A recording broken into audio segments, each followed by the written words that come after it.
the collapse of the oil embargo to force Iran into a confrontation over the Straits of Hormuz, the US and Israel are looking for another way to get the long-sought war with Iran started, and more to the point, need to make it look like Iran is starting hostilities in order to make it politically and more difficult for Russia and China to support Iran.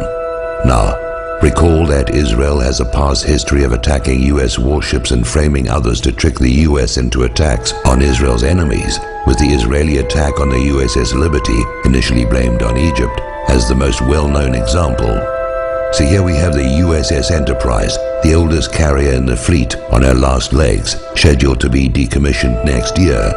Her name is well known in part because of the Star Trek TV series. Decommissioning a nuclear aircraft carrier is a very expensive process. USS Enterprise is powered by 8 nuclear reactors, all of which must be disposed of as nuclear waste material along with all the associated machinery.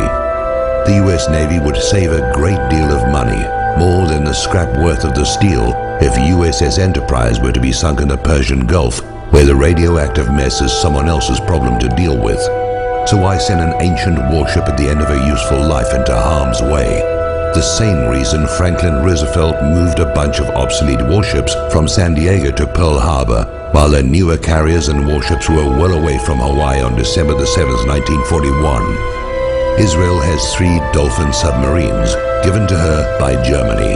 They have been seen transiting the Suez Canal in the past and could well be operating in the Gulf of Oman, even the Persian Gulf by now, lying in wait for a used-up and obsolete warship, more useful as a sacrificial lamb than an actual weapon, a ship with American sailors to be attacked as Israel attacked the USS Liberty, then to be blamed on the designated target, Iran, by a compliant media. If you agree with this analysis, please post this video everywhere you see this carrier story. If we can make them doubt a false flag will be believed, maybe they'll call it off.